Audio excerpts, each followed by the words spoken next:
Bill Sanders yang orang Amerika, yang satu lagi Ferdinand de Saussure ya, Ferdinand orang Prancis gitu. Kedua-duanya adalah ahli semiologi dan semiotika. Ya, cuma model pendekatannya aja yang agak berbeda sedikit walaupun intinya sama ya. Jadi dalam konteks semiotikanya si Ferdinand de Saussure itu ada konsepnya itu adalah diadik.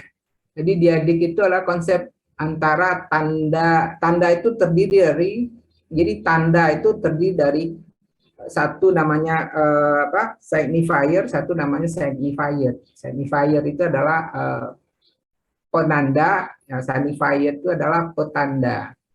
Ya, jadi tanda itu terdiri dari dua unsur ya, penanda dan petanda.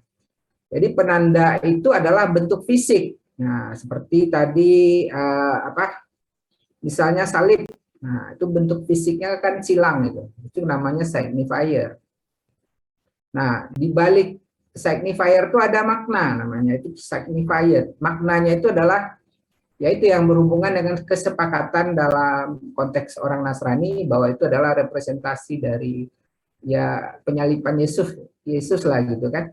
Yesus, jadi konteksnya itu religius. Jadi bukan seperti kita melihat salib misalkan di jemuran juga silang juga, kemudian ketemu bentuk-bentuk yang bersilang, bukan seperti itu. Ya, jadi dia punya kesepakatan, ya kesepakatan yang disetujui oleh kelompok komunitas yang ada di agama Nasrani. Nah, kalau ketemu di komunitas yang berbeda aja jadi beda. Oke. Jadi yang kalau kita kaitkan dengan strukturalisme, nah strukturalisme itulah yang dikatakan bahwa hakikat dari segala sesuatu itu bukan berada pada bendanya, tetapi pada relasi. Bagaimana antara tanda dengan penanda dengan petanda itu dihubungkan. Jadi relasi itu yang jadi penting. Jadi katakan strukturalisme itu adalah struktur. Jadi bagaimana sistem atau relasi hubungan antara ya bentuk yang hadir secara fisik dengan makna yang ada di belakangnya. Nah, itu dikatakan dengan strukturalisme dan ada kesepakatan di situ. Ya. Nah, kesepakatan itulah sama dengan kita melihat bendera merah putih tadi kan, tadi ada bendera merah putih itu fisiknya merah dan putih. Ya, dan kemudian makna di belakang itu adalah lambang bendera Indonesia gitu, menyimbolkan Indonesia yang disepakati oleh orang Indonesia. Nah, jadi relasinya yang jadi penting.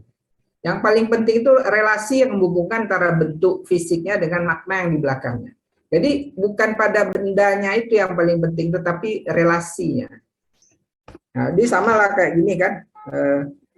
Intinya adalah tentang kesepakatan makna ya. Intinya seperti itu. Tapi ada juga bendera Monaco.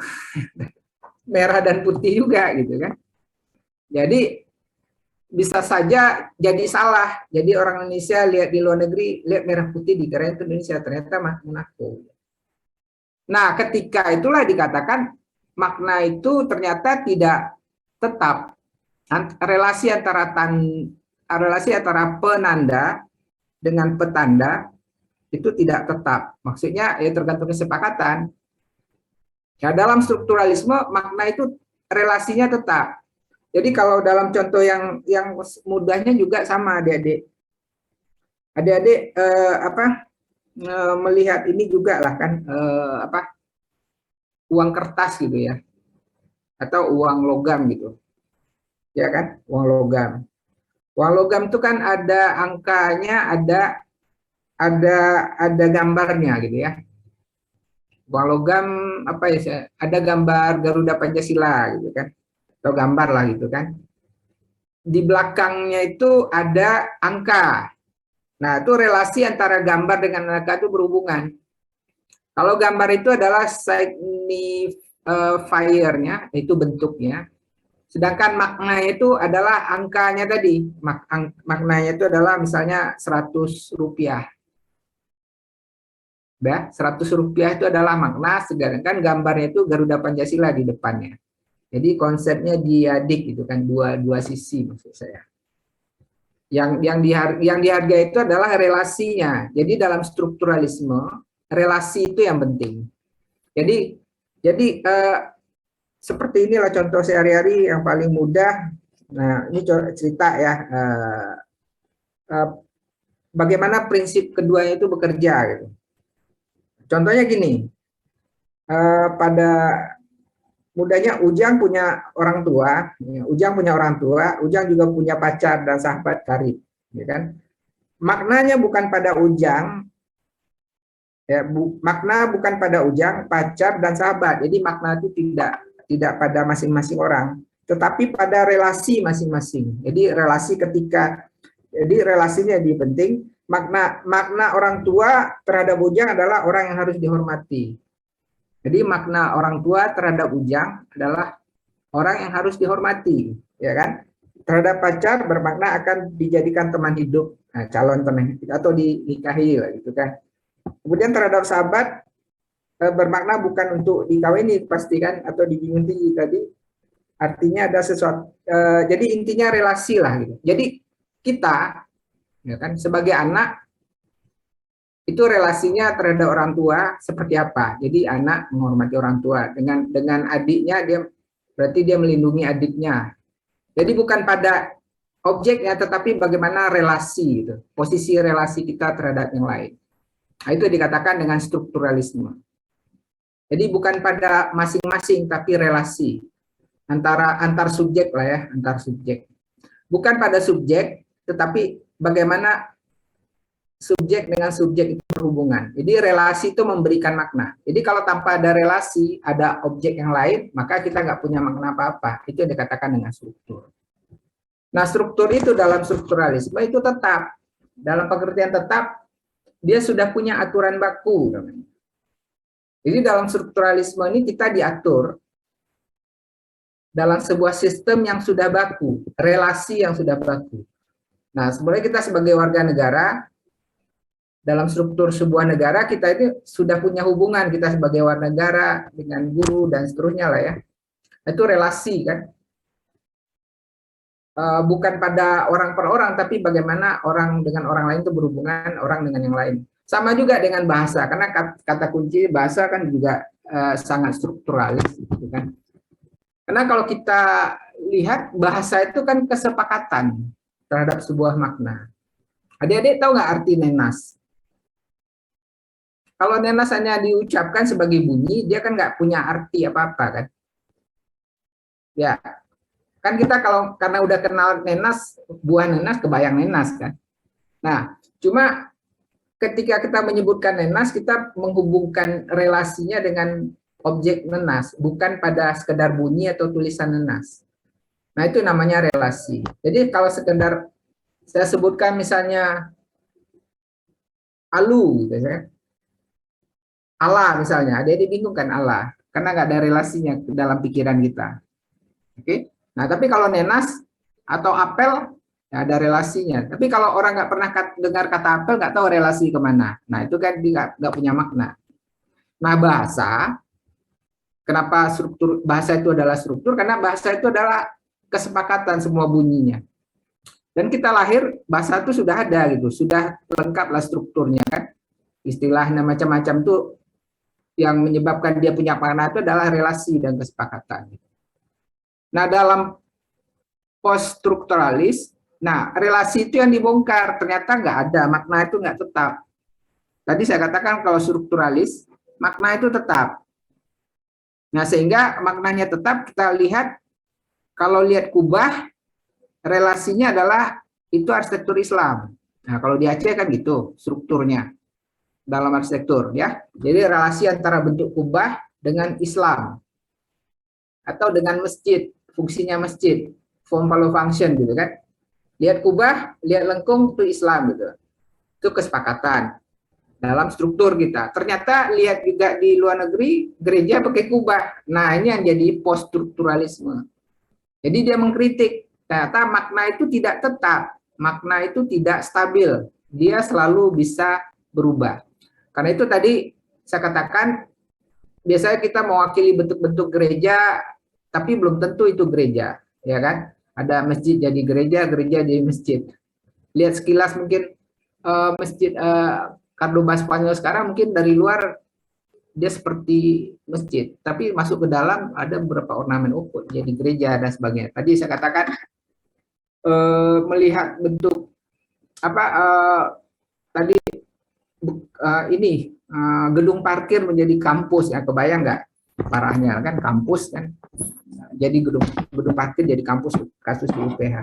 Nah itu yang saya katakan, jadi form follow function tadi bentuk mengikuti fungsi ternyata enggak juga. Ada bentuk-bentuk yang sama sekali tidak mengikuti fungsi. Nah itu form follow function itu adalah strukturalisme. Jadi dia kaku gitu. Hubungan antara penanda dengan petanda itu tetap. Nah, gitu saya katakan. Itu. Nah, contohnya ini simpel juga, kalau kita simbol-simbol yang lain apa misalnya? Nah, yang dikatakan dengan strukturalisme biasanya kalau perempuan selalu kita identikan dengan bentuk-bentuk tertentu. Nah, itu kan relasi ya, relasi. Perempuan dengan tekukan dan sebagainya, laki-laki dengan garis-garis tegas. Gitu kan. Nah, itu kan kesepakatan secara sosial budaya lah gitu kan. Tapi itu kan bisa bergeser tadi. Struktur-struktur yang tetap, yang stabil tadi itu bisa bergeser. Nah, itu dikatakan tadi dengan post-strukturalisme yang ada kaitannya nanti dengan dekonstruksi. Jadi dalam strukturalisme itu kesepakatan itu tunggal, gitu. Kebenarannya itu tunggal. Jadi sesuatu dihubungkan dengan sesuatu. Jadi dikatakan strukturalisme semiotik itu adalah hubungan yang paling pentingnya. Jadi bukan pada objeknya tetapi pada relasi antar objek.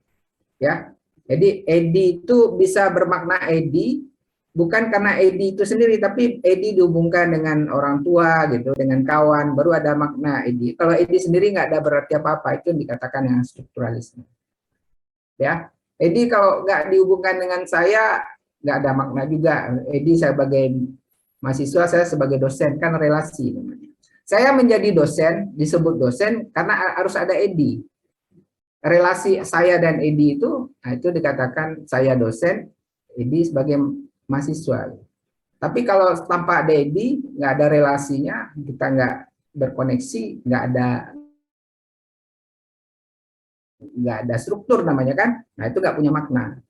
Itu dikatakan dengan struktur. Dan strukturnya itu dalam kalau strukturalisme tetap posisinya gitu kan, tetap gitu saya sebagai. Tapi dalam post strukturalisme bisa saja kebalikan, edi saya jadi mahasiswa, edi jadi dosen saya gitu. Mungkin banyak yang saya tidak tahu, misalnya saya belajar pada edi kan boleh aja. Atau dikatakan dengan post strukturalisme. Jadi perannya itu bisa aja berganti. Seperti tadi bendera Indonesia ternyata ada juga di ini kan, di mana, Monaco ya. Iya. Nah itu kan udah relasinya jadi gagal. Ternyata bukan hanya maknanya, bukan hanya Indonesia, fisiknya tadi kan. Karena signifier-nya itu fisiknya itu merah putih. Ternyata maknanya bukan hanya Indonesia, juga Monaco gitu. Jadi nggak tetap. Nah ketika saya balik lagi benderanya jadi Polandia ya kan, putih merah, udah dibalik aja. Nah, itu yang dikatakan sebagai strukturalisme. Jadi strukturnya sudah, kalau strukturalisme itu posisinya sudah tetap tidak berubah, kita hanya ikut aturan aja dalam sebuah relasi gitu. Ya, kita sebagai warga negara kan selalu jadi rakyat aja gitu kan dalam sebuah struktur. Nah, itu dikatakan kita nggak bisa merubah. Istilahnya kita cuma jadi pion, atau istilahnya kalau di Islam tuh ajaran alirannya itu adalah qadariyah, pasrah menerima nasib. Ya, kita udah diatur oleh sistem yang sudah lengkap. Ya, kita ikut dalam sistem itu dalam sebuah relasi yang sudah baku dan tetap. Sama kayak kubah masjid. Kalau di Aceh itu kalau bangun masjid harus ada kubah sebagai simbol gitu kan. Jadi relasi bentuknya kubah itu dengan memori kolektifnya tentang sepakat bahwa masjid ada kubah itu nggak bisa diubah gitu. Sehingga nggak bisa dibongkar. Nah, itu namanya strukturalisme. Jadi konsep tanda itu dibentuk oleh fisik kubahnya, kemudian fisik kubah yang ada makna. Makna itu kan nggak perlu fisik ya, ada kesepakatan ya. Nah, maknanya itu adalah arsitektur Islam. lengkung, arsitektur Islam gitu kan. Nah, itu yang konsep strukturalisme yang dihubungkan dengan semiotik gitu kan. Nah, kalau post strukturalis itu merubah tadi, kubah bisa diletakkan di mana aja gitu kan. Bisa di gedung parlemen, bisa di gereja, bisa di mana-mana. Jadi ya udah, ternyata dia tuh arbiter gitu. Acak sebenarnya. Jadi seluruh kesepakatan itu menurut post strukturalisme itu tidak tetap, dia acak. Terserah, kita tergantung, misalnya sepakat aja kita, misalnya nanas itu adalah semacam apel yang ada di kepala kita. Saya makan apel, saya sebut apel itu nanas, tapi orang sepakat. Kayak saya makan apel nih, fisiknya apel, tapi saya sebut nanas gitu. Kan boleh aja kalau semua sepakat kan? Nah, cuma orang kan nggak sepakat masalahnya. Nah, ketika kita sepakat dengan cara-cara baru yang sama sekali dulu maknanya tidak seperti itu, nah itu udah namanya post strukturalis, merubah struktur gitu kan, kesepakatannya berubah gitu ya, seperti bendera dan seterusnya. Nah, contoh kita membagi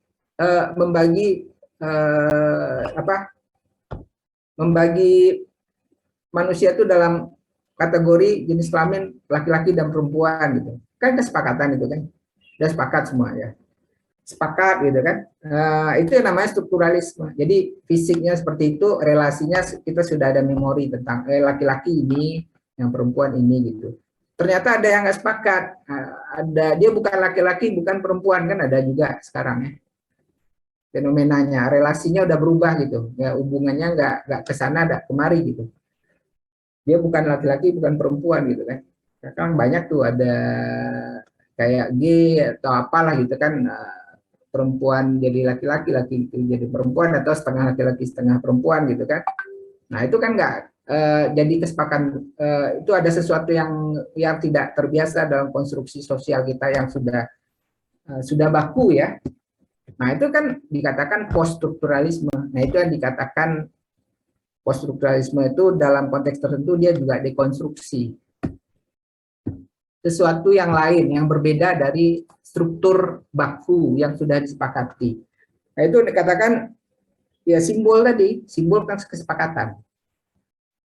Sesuatu yang mewakili sesuatu itu namanya simbol, sesuatu yang mewakili sesuatu tapi disepakati bersama. Kalau dia tidak sepakat, ya dia nggak jadi simbol. Nah seperti itu. Jadi intinya strukturalisme itu sesuatu yang relasi, kata kuncinya adalah relasi. Sesuatu dengan sesuatu yang lain gitu kan. Jadi membuat kehadiran itu, yang menciptakan sesuatu itu adalah relasi, bukan pada individunya. Relasi bisa objek dengan, kalau dalam semiotik adalah relasi antara bentuk fisiknya dengan makna di belakangnya, makna yang disepakati. Itu strukturalisme. Tapi pada post strukturalisme, makna tadi bisa berubah, bentuk bisa sama, maknanya bisa berubah-ubah di belakang. Bisa dibongkar lah istilahnya. Ya, seperti tadi kubah cerita kita kan kubah ternyata bukan maknanya, bukan hanya Islam, macam-macam gitu. Nah, itu bukti dari dikatakan kenapa ada post strukturalisme, karena dia kritik tadi. Kritik terhadap strukturalisme ternyata nggak stagnan juga gitu. Tidak karena seperti bahasa juga tidak stagnan. Bahasa kemudian muncul bahasa-bahasa baru, bahasa slang yang merusak bahasa Indonesia dan sebagainya kan, dan seterusnya lah gitu, seperti itu. Jadi intinya seperti itu ya.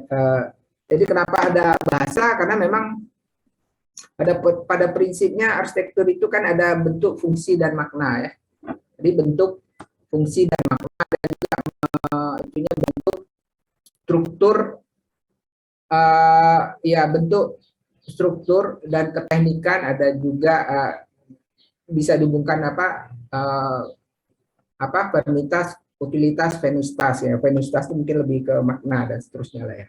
Jadi kita tidak mau tak mau harus membaca juga arsitektur bukan sekedar struktur fisik gitu kan, tapi ketika fisiknya hadir kita pasti memberikan makna kepadanya, memberikan interpretasi makna, karena pada dasarnya ketika arsitektur menjadi bahasa, dia juga seperti bahasa, dia terdiri dari tanda-tanda hasil dari kesepakatan.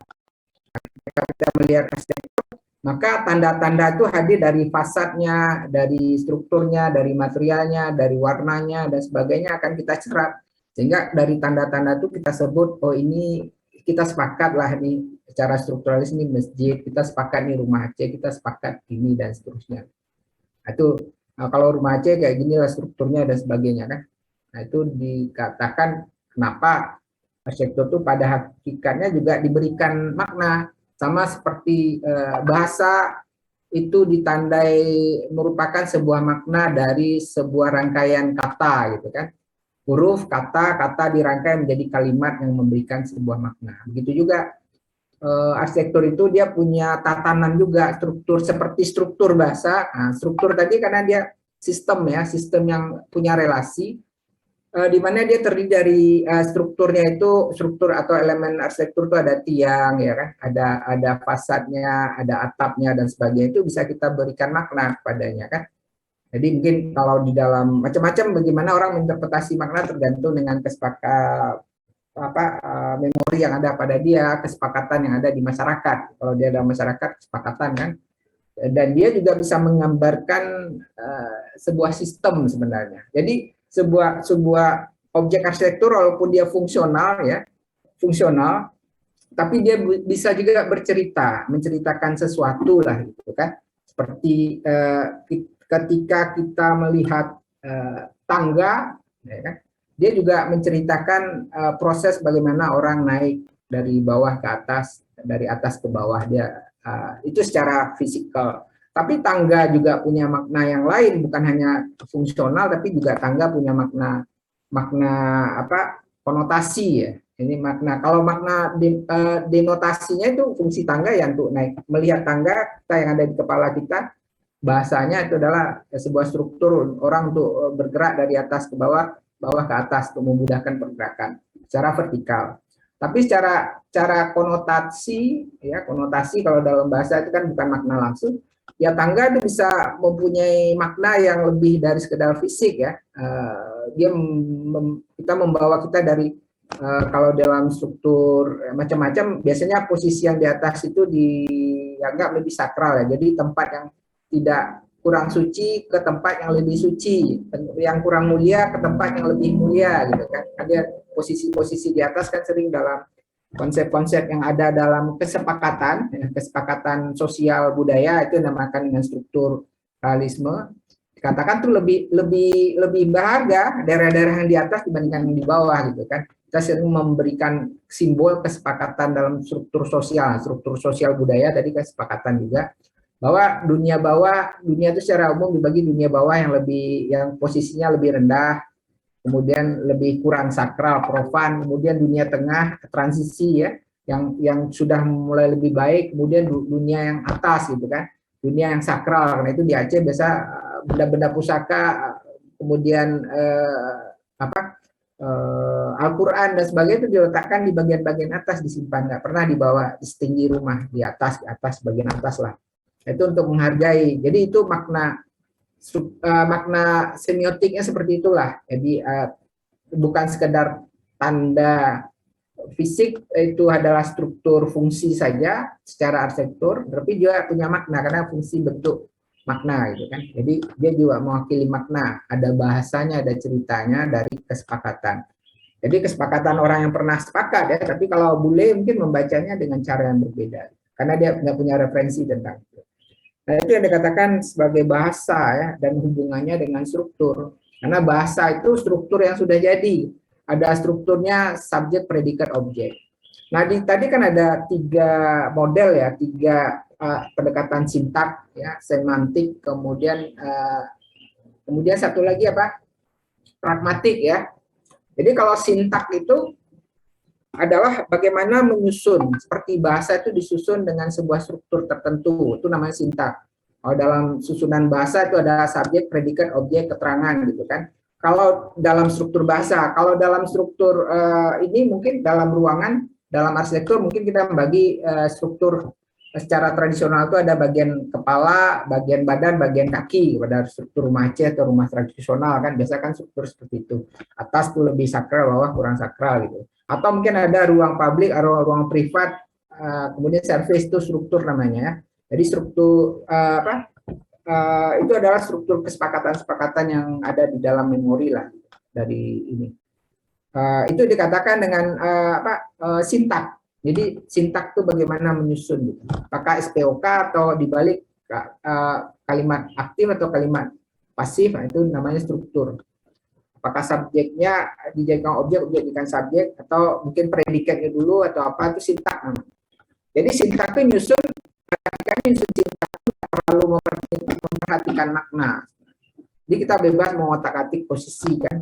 Memulai kalimat mungkin dengan predikat boleh aja, walaupun kalau dalam struktur yang kesepakatan yang dikatakan strukturalisme tadi, yang bagusnya SPOK gitu kan strukturnya, yang bakunya lah gitu kan, yang sudah disepakati kan boleh aja lari-lari sedikit. Nah, intinya sintak itu bagaimana nyusun tanpa memperhatikan makna, terserah makna itu muncul kemudian. Nah, tapi kalau semantik itu dia lebih mementingkan makna daripada bentuk. Jadi kebalik, kalau pada sintak lebih ke bentuk, pada makna, bagaimana bentuk itu disusun. Sedangkan semantik itu lebih mementingkan makna, bentuk menyusul kemudian gitu. Nah, semantik ini mungkin dalam bahasa, ada bahasa-bahasa yang memang asal usulnya mungkin dari ada kesamaan bunyi misalnya. Saya lupa, ada beberapa contoh bahasa yang kadang-kadang diterjemahkan dari bunyi gitu. Jadi bukan kesepakatan tadi bunyi yang disepakati, tapi dari bunyi yang misalnya kucing gitu kan, kita manggil kucing pus gitu kan. Pus itu dari kata-kata kucing kan sering pus gitu kan. Nah, jadi pus, oke, sepakat. Dari bunyi yang kira-kira bunyinya, atau dari tulisan hieroglif ya, kalau dalam kodenya itu tulisan hieroglif adalah tulisan gambar, atau dari tulisan kanji atau tulisan ini Mandarin itu dari tulisan bentuk.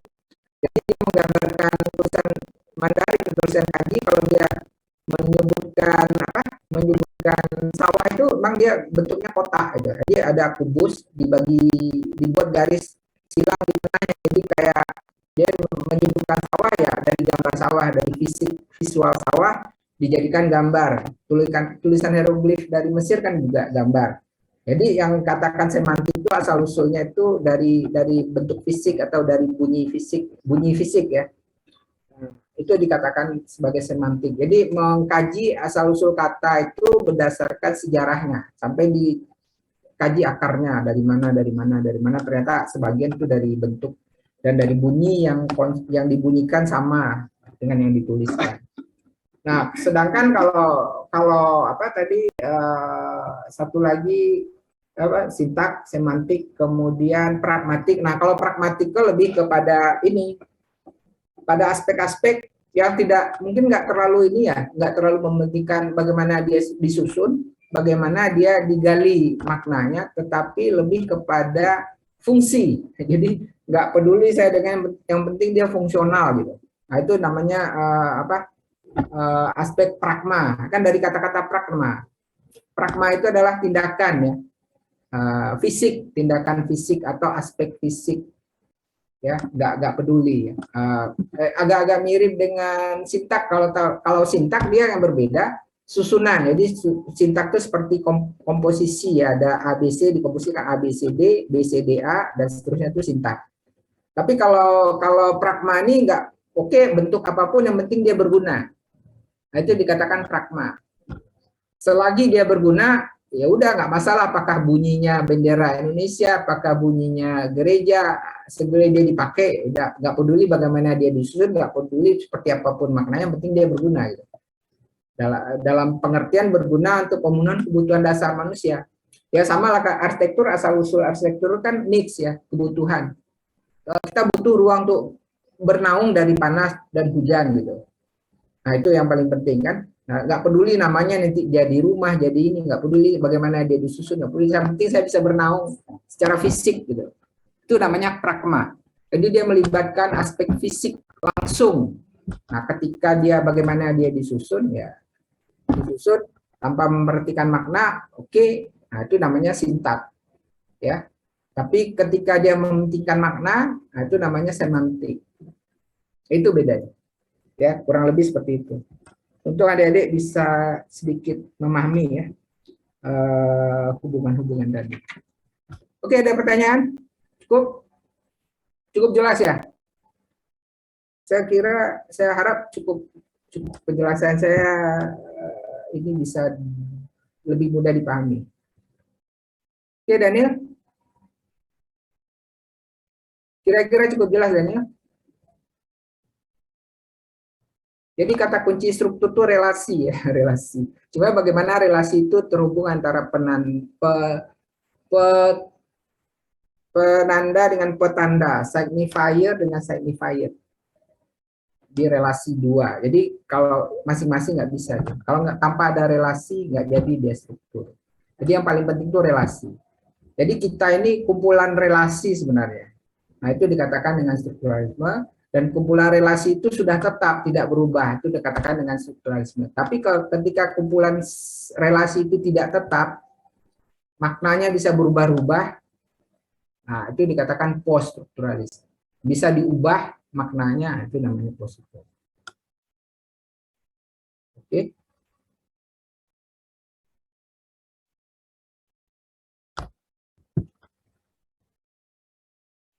Gimana, Edi? Cukup jelas? Jelas, Pak. Saya kira itu saja untuk hari ini. Biasanya kan adik-adik ada disuruh, nggak tahu apakah suruh buat resume. Kalau bisa buat resume dari apa ya kuliah hari ini masing-masing kalian, ya. Atau terutama di kelompok penyaji. Jadi ditambahkan di ininya apa tambahan-tambahan dari hasil diskusi kita. Ada semacam resume lah dari kuliah sehingga hal yang masih membingungkan mungkin masih bisa dijelaskan. Sekarang itu saja adik-adik, udah hampir jam 1 saya tutup. Bila taufik saya. Assalamualaikum warahmatullahi wabarakatuh. Waalaikumsalam warahmatullahi wabarakatuh. Waalaikumsalam warahmatullahi wabarakatuh. Terima kasih banyak, Pak. Wabarakatuh.